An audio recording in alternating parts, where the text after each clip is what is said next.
Good morning. ગયા લેસનમાં આપણે જનીન વિદ્યાનો ટૉપિક ચાલુ કરેલો.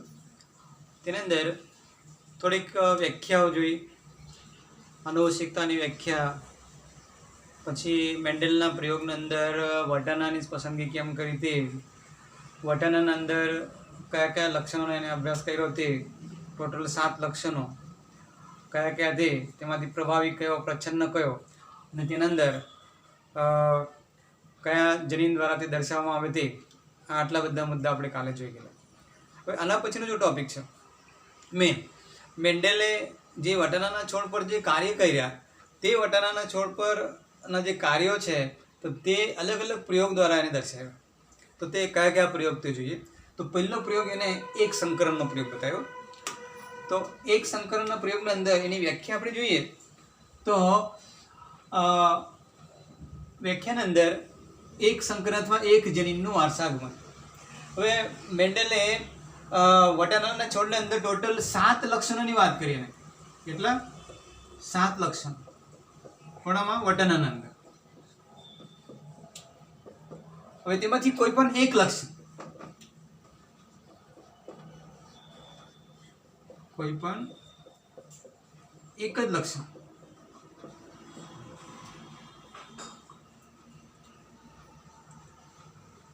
ને ધ્યાનમાં લઈને અથવા લક્ષણના આધારે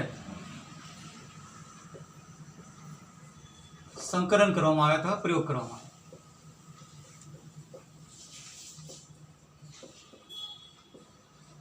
તેને એક સંકરણનો પ્રયોગ કહેવાય, મોનો હાઇબ્રિડ ક્રોસ કહેવાય, અથવા એક જનીનનું વારસાગમન કહેવાય. એક સંકરણ. હવે એના અંદર આપણે એવા 7 લક્ષણોમાંથી એક લક્ષણ એટલે આપણે ઊંચાઈનું લક્ષણ લઈને, કયો? ઊંચાઈ.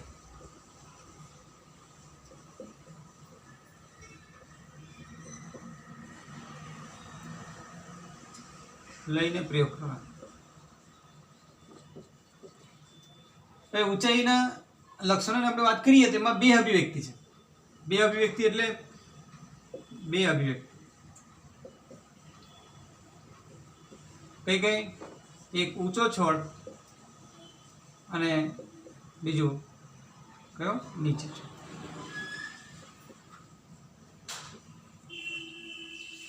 બે અલગ અલગ પ્રકારની અભિવ્યક્તિ.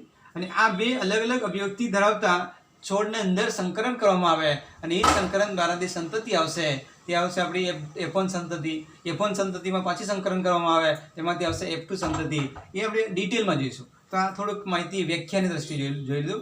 હવે આના અંદર આપણે લક્ષણ બદલી શકાય. આના અંદર આપણે સપોઝ બીજનો રંગ લીધો તો બીજના રંગની અંદર શું આવશે? સપોઝ એના અંદર આપણે એક બીજનો રંગ લીધો, બીજનો રંગ ના આધારે સંકરણ કરવામાં આવ્યો તો બીજના રંગની અંદર આવશે તે પીળો રંગ ધરાવતો, પીળા રંગના બીજ ધરાવતો છોડ, અને બીજું આવશે તે લીલા બીજ ધરાવતો છોડ. એના વચ્ચે સંકરણ કરવામાં આવશે. તો એ રીતે ટોટલ 7 છે. તો આપણે કદાચ એક્ઝામમાં પણ પૂછાય કે ભાઈ આ લક્ષણના આધારે એક સંકરણનો પ્રયોગ સમજાવો તો તમારે કરવો પડશે. તો પહેલાં આપણે એક જોઈશું ડિટેલમાં, એક સંકરણનો પ્રયોગ. એમાં વ્યાખ્યા આપણે ગયા વખત ડિટેલમાં જોઈ ગયેલા છે. પિતૃપેઢી કોને કહેવાય, F1 પેઢી કોને કહેવાય, F2 પેઢી કોને કહેવાય, સમયુગ્મી કોને કહેવાય, વિષમયુગ્મી કોને કહેવાય, બાહ્ય સ્વરૂપ કોને કહેવાય, દેખાવ સ્વરૂપ કોને કહેવાય, જનીન સ્વરૂપ કોને કહેવાય, એ બધા મુદ્દાઓ. હવે આપણે સ્ટાર્ટ કરીએ પ્રયોગની અંદર. પ્રથમ જ્યારે વર્ણન કરાવીએ તો હું ત્યાં હમણાં ખાલી ચાર્ટ દોરાવું, પણ એના પરથી વર્ણન તમારે એક્ઝામમાં લખવું પડશે. તો એની અંદર ફર્સ્ટ સ્ટેપ જોશો તો પિતૃપેઢી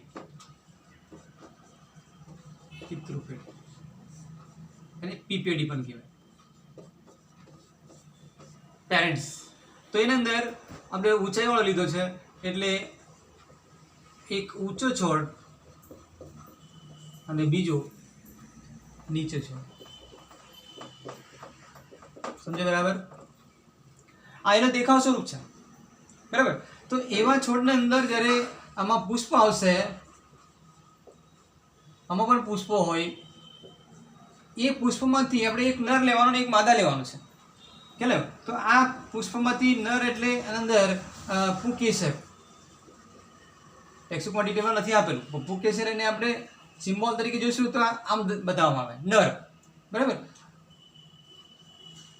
અને આ પુષ્પમાંથી શ્રીકેસર માદા એટલે એની અંદર શ્રીકેસર. હવે આની અંદર અંતરસંકર એટલે આના પરા પુંકેસર આમાં નાખવામાં આવશે. ખ્યાલ? તો આવી રીતે એમાંથી જે બીજ નિર્માણ થવાના, આ પરાગનયન આપણે કરાવીએ, કૃત્રિમ પરાગનયન અથવા કૃત્રિમ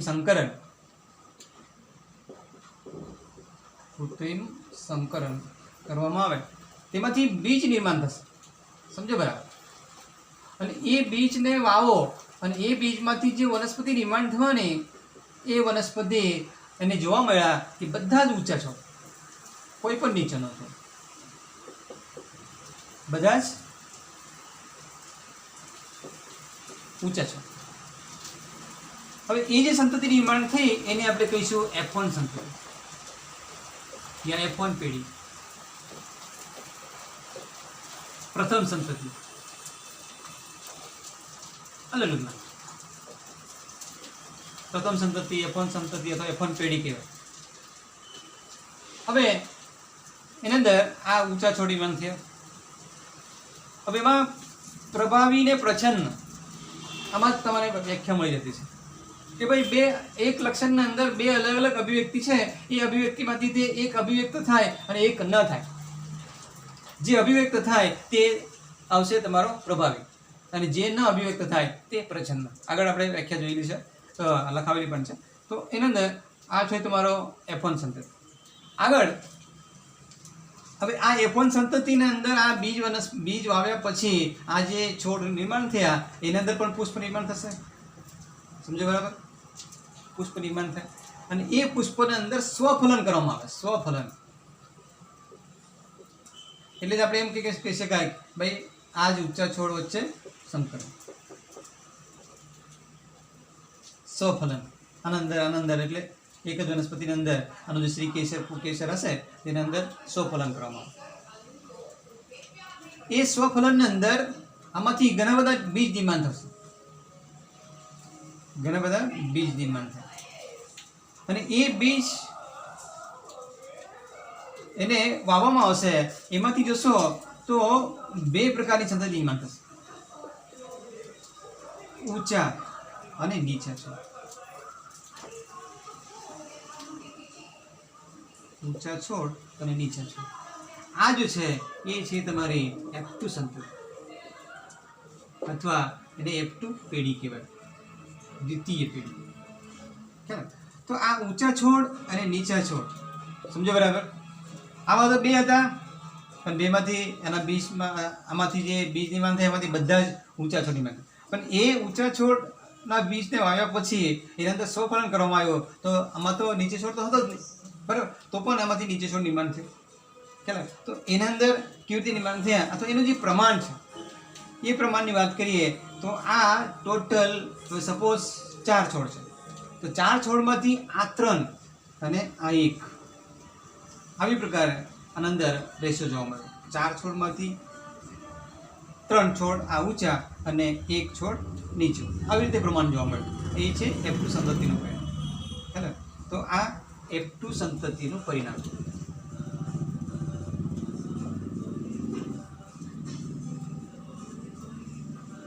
એક સંકરણનું પરિણામ.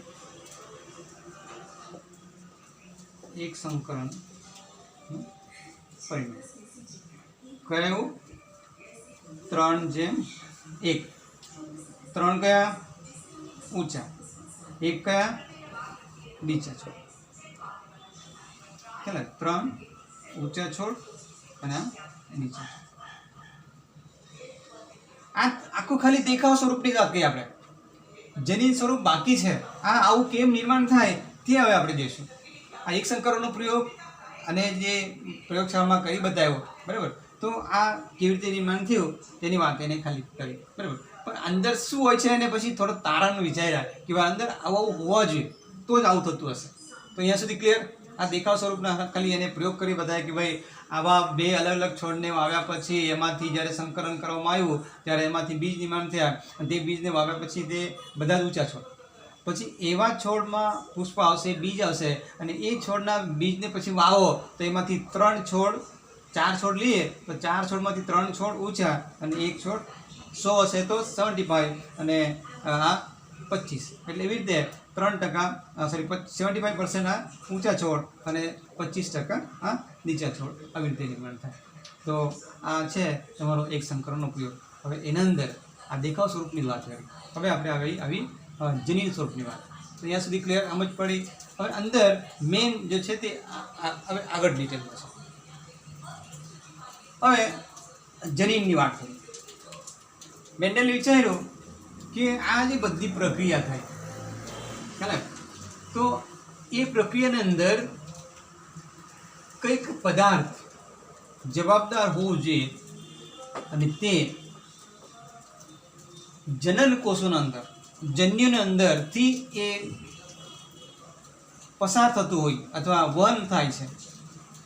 એને શરૂઆતમાં થોડુંક તારણ કર્યું અને એને તેના માટે એક શબ્દ વાપર્યું, એને કારકો તરીકે નામ આપ્યું.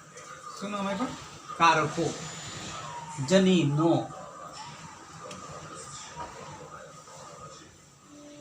હવે એ કારકોની અંદર એને સપોઝ ભાઈ ઊંચા છોડ અને નીચા છોડ માટેનો કદાચ કારકો એને લખ્યા હશે તો સપોઝ એને ઊંચા છોડ એટલે ટોલ એટલે તમારો કેપિટલ ટી, બરાબર. પરંતુ આમાં તો બતાવ્યું કે આ ભાઈ ઊંચો છોડ છે, આમાંથી પણ આ ઊંચા છોડ નીચા છોડ જ્યારે સંકલન કરવામાં આવ્યું ત્યારે બધા ઊંચા છોડ નિર્માણ છે. એટલે પ્રભાવી કયો આવ્યો? ઊંચો છોડ, એટલે આ કેપિટલ લેટરથી બતાવવાનું ખ્યાલ. અને આ નીચો છોડ એ જ લક્ષણનો વિલોપ હશે અભિવ્યક્તિ, એટલે એ તમારો સ્મોલ ટી આવશે. પણ જનીનો હંમેશા જોડમાં હોય. કેવા હોય? હંમેશા જોડમાં હોય. હવે એ કેપિટલ ટી અને સ્મોલ ટી આ બંને સમયુગ્મી છે. આપણે વ્યાખ્યા લખાવેલી કે બે સરખા હોય તો તે સમયુગ્મી, બરાબર, અને અલગ અલગ હોય તો વિષમયુગ્મી ક્યારે આવે તે આપણે પછી જોઈશું. તો એના અંદર આ જો કેપિટલ ટી છે, સ્મોલ ટી છે, એ એનું જનીન બંધારણ, જનીન સ્વરૂપ. કેવી રીતે ખ્યાલ આવ્યો એને કે ભાઈ આ લક્ષણ માટે કોઈક પદાર્થ જવાબદાર હોય અને તે જનન કોષો દ્વારા એનું વર્ણન થાય તો જનન કોષોની અંદર શું આવશે? રંગસૂત્ર આવવાના. રંગસૂત્ર પર આ જનીન આવેલા એને કારકો તરીકે નામ આવે. તો એ કેવા હોય? જોડમાં હોય. તો એ કેપિટલ ટી આ સ્મોલ ટી આ જનીનો છે. કોના માટેના? ઊંચાઈ માટેના.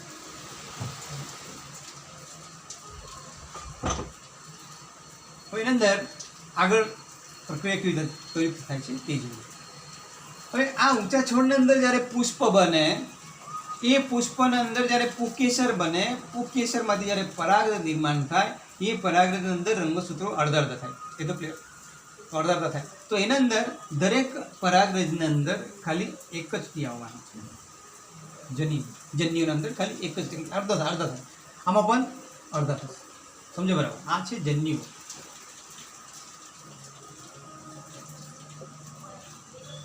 આ સપોઝ આ નર હોય અને આ માદા છે તો એની અંદર આ તમારો પરાગરજ અને અંદર અંડકોશ. તો એની અંદર ફલન થયા બાદ બોલો કયા આવશે? Capital T, small T. એટલે બધા છોડમાં જનીન બંધારણ આવી રીતે આવવાનું. આનું કેપિટલ ટી, એનું, કારણ કે આ શુદ્ધ છે, આ બંને શુદ્ધ છોડ છે. આ પણ શુદ્ધ છોડ છે, આ શુદ્ધ છોડ છે. શુદ્ધ સંવર્ધિત આપણી છોડની વાત કરી કે ભાઈ આના અંદર બીજા લક્ષણો, આના અંદર બીજા છોડો જનીન હોય જ નહીં. તો આ બધા છોડ, આ ઊંચા છોડ, આ શુદ્ધ છોડ, આ પણ શુદ્ધ છોડ.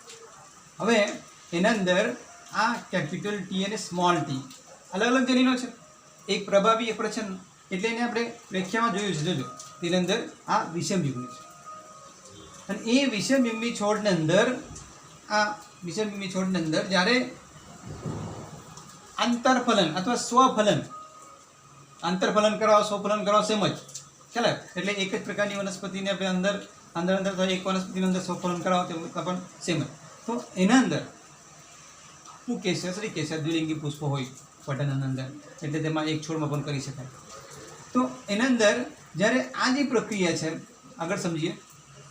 કલર હવે એના પરથી નક્કી થાય કે ભાઈ પ્રભાવી કોને કહેવાય, પ્રચ્છન્ન કોને કહેવાય. સમજી ગયા કે એની અંદર આ બે છોડમાંથી એક છોડના જ લક્ષણો અભિવ્યક્ત થાય તેવા લક્ષણોને પ્રભાવી લક્ષણો કહેવાય. તેવી અભિવ્યક્તિને પ્રભાવી કહેવાય. એટલે ઊંચા નીચામાંથી ફક્ત ઊંચો અભિવ્યક્ત થયો એટલે ઊંચો આ પ્રભાવી એટલે કેપિટલ ટી લીધો અને આ સ્મોલ ટી. ચાલે. તો એના અંદર જ્યારે આંતરસંકરણ અથવા સ્વફલન કરવામાં આવશે ત્યારે આગળની વાત છે. તો આ થયા બાદ આજે જનીન બંધાય એના અંદર જોશો તો એમાં પણ અર્ધસૂત્રી વિભાજન થવાનું તો જો બરાબર.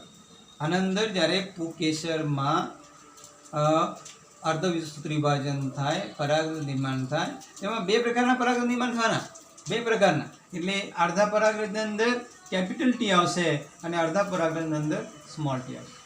આ જન્યુઓ છે, સમજ્યા? જન્યુઓ છે. તો એની અંદર આનામાં પણ તેવું જ રીતે થશે. Capital T small T. આ જન્યુ. જન્યુ એટલે પ્રજનન કોષ. આ સપોઝ આપણે આ નર લઈએ, આ માદા લઈએ.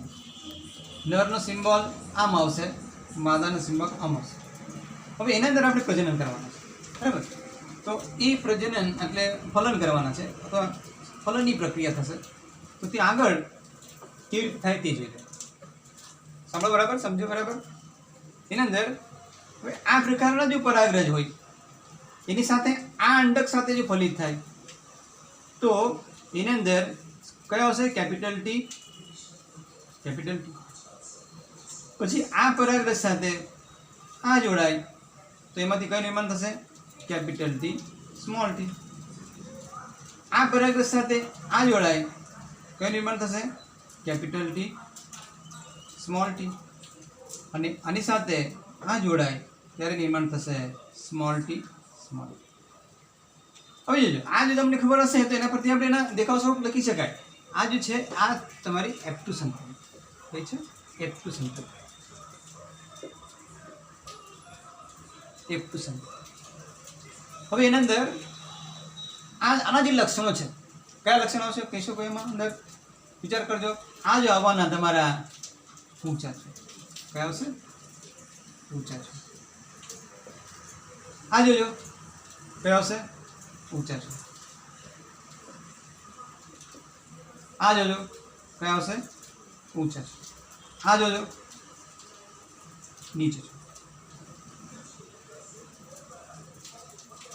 હવે મને કહેજો, પેલો જે આપણે આંકડો હતો કયો? દેખાવ સ્વરૂપનું. દેખાવ સ્વરૂપનું જે પરિણામ હતું પેલા આપણે લખવાનું ને 3:1. આ થયા 3:1. પરંતુ એની અંદર જનીન સ્વરૂપની આપણે વાત કરીએ. આ દેખાવ સ્વરૂપનું પરિણામ છે. જનીન સ્વરૂપનું પરિણામ, જનીન સ્વરૂપનું પરિણામ કેપિટલ ટી કેટલા છે? 1. હવે જોજો બરાબર. કેપિટલ ટી સ્મોલ ટી કેટલા છે? 2. અને સ્મોલ ટી કેટલા છે? 1. એક્ઝામમાં પૂછી શકાય.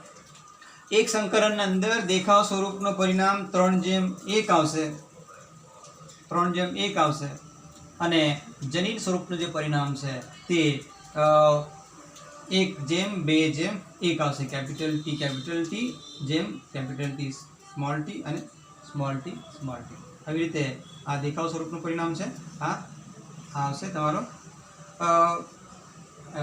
એનું દેખાવ સ્વરૂપનું પરિણામ, બરાબર?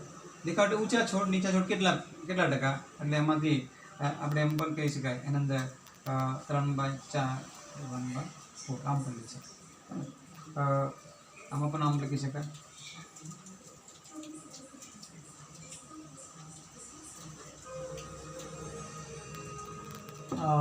આવી રીતે આ એક સંકલન. હવે આમાં થોડુંક ગડબડ થાય કે ભાઈ આમાં આમ લાઈન દોરવા કરતાં એક RC યુનિટ પ્યુનેટ નામના વૈજ્ઞાનિકે આ એક મેથડ જે F2 સંતતિ નિર્માણ થાય એમાં એને એક સ્ક્વેર મેથડ, ચોરસ મેથડથી સમજાવેલ છે, તે આપણે આગળ જોઈશું. આ ક્લિયર ખ્યાલ આવ્યો? હવે આ જ ટોપિક પર બીજું ઉદાહરણ લઈને, બીજું ઉદાહરણ એટલે આમાં હું લખાવું કે ભાઈ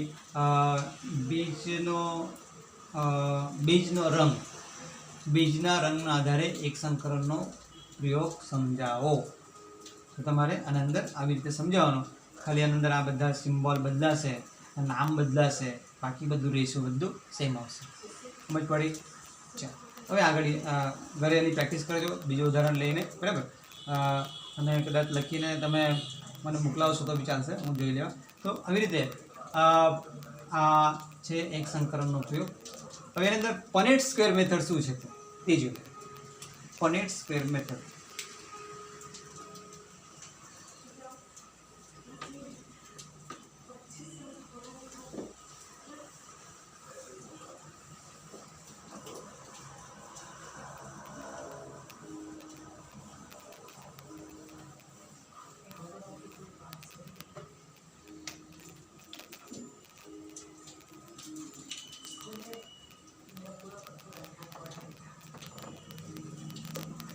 RC unit square method.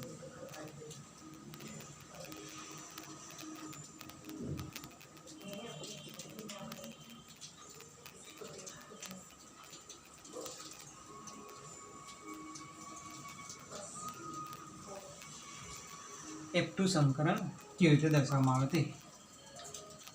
તો એના અંદર એને શું બતાવ્યું કે કેટલા પ્રજનન કોષો નિર્માણ થાય તે, બરાબર, અને ફલનની પ્રક્રિયા સમજો. અરે આમાંથી જ્યારે કેપિટલ ટી અને સ્મોલ ટી જ્યારે એના અંદર અર્ધસ્તૂર વિભાજન થાય ત્યારે આમાંથી બે જન્યુ નિર્માણ થાય. આપણે નર લીધો, બરાબર ને?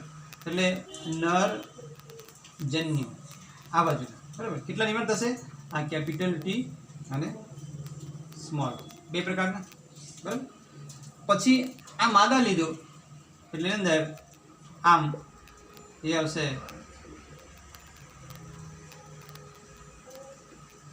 માદા નીચે. તો એના અંદરથી પણ આમાંથી કેપિટલ ટી અને સ્મોલ. હવે એના અંદર જ્યારે પ્રજનન કરાવીએ ત્યારે સમજો, બરાબર, 4 સંતતિ નિર્માણ થશે જે રીતે પહેલામાં. હવે આ જન્યુ આ બાજુનો જે છે તે નરજન્યુ, આ બાજુનો છે તે માદાજન્યુ, બરાબર. તો એનું ફલન કરવામાં આવશે. હવે આ નરજન્યુ અને આ માદાજન્યુ, એટલે આમાંથી આમ ફલન કરવામાં આવે ત્યારે કેપિટલ ટી કેપિટલ થશે, બરાબર. આ નરજન્યુ, આ માદાજન્યુ અને આ નરજન્યુ એનું ફલન કરવામાં આવે ત્યારે આ કેપિટલ ટી કેપિટલ. હવે એનો દેખાવ સ્વરૂપ કયો આવશે? ઊંચો છો. આગળ જોઈએ. આ કેપિટલ ટી અને સ્મોલ ટી એનું જ્યારે ફલન કરવામાં આવે ત્યારે આ કેપિટલ ટી સ્મોલ ટી આમ બનશે. એટલે એના દેખાવ સ્વરૂપ આવવાનું ઊંચો છો. આગળ આવીએ. આ માદા પ્રજનન કોષ અને આ નર પ્રજનન કોષ એમના વચ્ચે જ્યારે સંકરણ કરવામાં આવશે ત્યારે પણ કેપિટલ ટી સ્મોલ ટી આ કયો આવશે તમારો? ઊંચો છો. આ માદા પ્રજનન કોષ અને આ નર પ્રજનન કોષ એના અંદર જ્યારે સંકરણ કરવામાં આવશે ત્યારે સ્મોલ ટી આ આવશે તમારો નીચો છો. હવે આના પરથી ગણો કેટલા થયા ઊંચા છોડ. આ F2 સંતતિનું પરિણામ છે, F2 સંતતિ. કયા આવશે પરિણામ? રેશો કયો આવશે? ઊંચા છોડ કેટલા? ઊંચા છોડ હા નીચા છોડ. ઊંચા છોડ કેટલા આવવાના? 1, 2 અને 3. 3:1 આવ્યું. પહેલામાં જેવી રીતે આપણે જે અલગ ક્રોસ કરીને બતાવ્યા તે આપણે ખાલી આ એક સ્ક્વેર મેથડથી બતાવવાના છે. સમજ પડી? તો આવી રીતે આ 3:1 4માંથી બરાબર કંપન કરી શકાય. તો આ છે પનેટ સ્ક્વેર મેથડની વાત. હવે એની અંદર પાછું શબ્દ સમજો. જોજો, આ ઉપર બતાવેલા તે દેખાવ સ્વરૂપ, આ નીચે બતાવેલા તે જનીન સ્વરૂપ. આ બે સરખા છે તે સમયુગ્મી, બરાબર ને? આ વિષમયુગ્મી. આ કેપિટલ છે આ પ્રભાવી, આ સ્મોલ છે આ પ્રચ્છન્ન. ક્લિયર? તો આવી રીતે આના પછી આગળ બે નિયમો છે, એક પ્રભુતાનો નિયમ અને પછી વિશ્લેષણનો નિયમ. એના પહેલાં આપણે કસોટી સંકરણની વાત કરવાની છે કે ભાઈ કસોટી સંકરણ કોને કહેવાય છે. ખ્યાલ? તો કસોટી સંકરણ કારણ કે આમાં આપણે ડાઉટ છે કે ભાઈ આની અંદર આ જે કેપિટલ ટી સ્મોલ ટી આ જે બધા છે, તો એમાંથી આ બેમાં આ ઊંચો છોડ છે, આ ઊંચો છોડ છે, એમાંથી કયો આ સમયુગ્મી છે કે વિષમયુગ્મી છે તે આપણે જોવાનું છે. જ્યારે આપણે સંતતિમાં સંકરણ કરાવીએ તો તે આપેલો છોડ એ સમયુગ્મી છે કે વિષમયુગ્મી છે એ નક્કી કરવા માટેની જે કસોટી છે એને આપણે કસોટી સંકરણ કહેવાય. તે આપણે જોઈશું. ત્યાં સુધી ક્લિયર? હવે એના પછીનો જે ટૉપિક છે નોટ્સમાં હું નથી આપેલું, તે આપણે હું પછી મોકલાવીશ. કસોટી સંકરણ કોને કહેવાય? કસોટી સંકરણ કોને કહેવાય છે? ખ્યાલ આવ્યો? કસોટી સંકરણ એટલે આ પણ ઊંચો છોડ છે, આ પણ ઊંચો છોડ, પણ એનું જનીન બંધારણ આ સમયુગ્મી, આ વિષમયુગ્મી છે, આ સમયુગ્મી છે. પણ આપણે કેવી રીતે નક્કી કરીશું કે ભાઈ આપેલો છોડ આ સમયુગ્મી છે કે વિષમયુગ્મી છે? જ્યારે આપણે સંકરણ કરાવીએ, જ્યારે આ F1 સંતતિમાં જે આ ઉત્પન્ન થયેલા હોય, બરાબર, F1 સંતતિના અંદર, અને એના અંદર જો કદાચ આ ઊંચો છોડ નીચે છોડ એવા જ હશે, તેમાંથી સમયુગ્મી કયા વિષમયુગ્મી કયા તે શોધવા માટેની જે કસોટી છે એને આપણે કહીશું એક પ્રકારની કસોટી સંકરણની પ્રક્રિયા. ક્લિયર? હવે નવો ટોપિક એની અંદર કસોટી સંકરણ કોને કહેવાય છે એ જોઈએ. વ્યાખ્યાન દૃષ્ટિએ કસોટી સંકરણ કોને કહેવાય છે?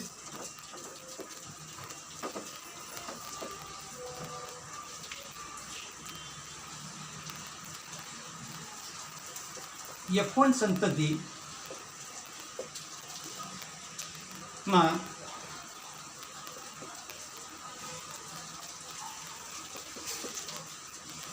છોડ F1 કે F2 ગમે તે લઈશું, એ સમયુગ્મી છે કે વિષમયુગ્મી છે?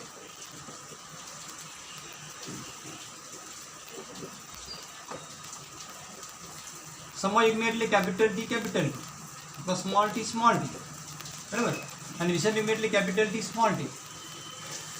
એ નક્કી કરવા માટે, એ ચકાસવા માટે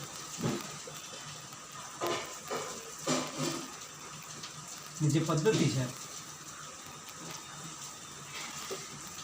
તેને કસોટી સંકરણ,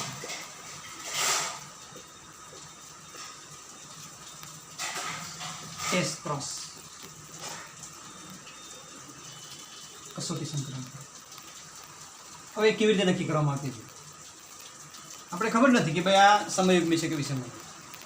હવે એની અંદર સપોઝ સમયુગ્મી હોય અને એ હંમેશા સપોઝ આ સમયુગ્મી હોય, કેપિટલ હંમેશા કસોટી સંકરણ અંદર સમજો બરાબર, પ્રચ્છન્ન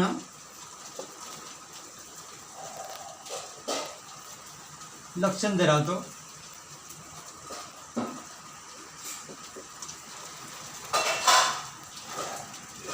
પિતૃપીડિયો શુદ્ધ છોડ. એની અંદર પહેલા જે પ્રયોગ કર્યો આપણે એની અંદર જોશો પ્રચ્છન્ન લક્ષણો ધરાવતા પિતૃપેઢીનો છોડ, પછી ગમે તે હોય આ બીજા, બરાબર, તો એની સાથે કરવામાં આવશે. એટલે કેપિટલ ટી કોની સાથે કરવામાં આવશે? સ્મોલ ટી, અથવા કેપિટલ ટી સ્મોલ ટી. સમજો બરાબર? આ જો છે એ પિતૃપેઢીવાળું પ્રચ્છન્ન જનીન ધરાવે. ગમે ત્યારે કસોટી સંકરણ કરવામાં આવે એટલે આ શબ્દ લેવામાં જ આવશે. પ્રચ્છન્ન જનીન ધરાવતો પિતૃપેઢીવાળું સભ્ય સાથે સંકરણ કરવામાં આવે ત્યારે કસોટી સંકરણમાં, બરાબર, યાદ રાખજો, એક્ઝામમાં પૂછી શકાય. આ જો આપણે લીધો, આને આપણે ખબર નથી આ સમયુગ્મી છે કે વિષમયુગ્મી છે, આ ખબર છે, એક સભ્ય ખબર પણ બીજો સભ્ય ખબર નથી કે સમયુગ્મી છે કે વિષમયુગ્મી છે. લક્ષણો દેખાવ તો ખબર કે ભાઈ ઊંચા છે, પણ એ સમયુગ્મી છે કે વિષમયુગ્મી છે તે નક્કી કરવા માટેની આ પદ્ધતિ છે. હવે તે કેવી રીતે નક્કી કરી શકાય? હવે એના અંદર આમાંથી આ આ તો આપણે પ્રયોગ કરતા છીએ તો આ પિતૃપીળી આવશે, તો એમાંથી પરાગરજ જનન કોષો કેટલા નાના થવાના? એક જ પ્રકાર, બે પ્રકારના, આના અંદરથી પણ એક જ પ્રકાર. હવે એના અંદરથી જે સંતતિ નિર્માણ થશે કેપિટલ ટી સ્મોલ ટી, એટલે બધા જ કયા આવવાના? ઊંચા. એટલે 100% જો રિઝલ્ટ આવતું હોય તો તે સમય. હા ભાઈ, આ વિષય મેળવ્યું છે, ખબર નથી વિષય મેળવ્યું છે, પણ જ્યારે એનાથી પ્રજનન કરવામાં આવશે ત્યારે એના અંદર બે પ્રકારના કેપિટલ ટી સ્મોલ ટી, આમાંથી ખાલી એક જ પ્રકાર. તો એના અંદરથી જ્યારે પ્રજનન કરવામાં આવશે આની સાથે આ ફલિત થશે એટલે કેપિટલ ટી સ્મોલ ટી, પછી આની સાથે આ ફલિત કરવામાં આવે સ્મોલ ટી. કેટલા ટકા? આ ઊંચા, આ નીચે. કેટલા ટકા? 50%. આ 50%. 1:1 અને આ 100%. 1:1 આવે, 50% આવે, ઊંચા છોડ નીચે છોડ, ત્યારે સમજવાનું કે આ તમારો વિષમ યુગ્મ છે. હા, વિષમ યુગ્મ છે. જ્યારે બધા જ 100% આવે તો સમજવાનું કે તે સમયુગ્મ છે. ખ્યાલ આવ્યો? આ છોડ ખબર નથી પણ ચકાસ્યા પ્રમાણે સમયુગ્મ. આ પછી આપણે ખબર નહીં હતી પણ તે ચકાસ્યા પ્રમાણે કયો આવ્યો? હા, વિષમ. ક્લિયર?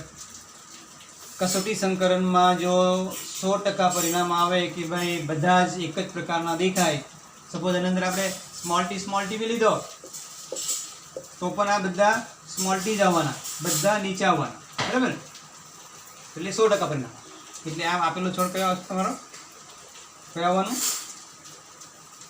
સમયુગ્મ. અને એની અંદર જો આની અંદર આ વિષમયુગ્મી હોય તો પરિણામ આવશે તમારું 50%. એટલે અડધા ઊંચા અને અડધા નીચા છોડ આવે તો સમજવાનું કે આપેલો છોડ આ વિષમયુગ્મી છે. ચાલે, વિષમયુગ્મી માટે 50% તો 1:1 અને સમયુગ્મી માટે 100%.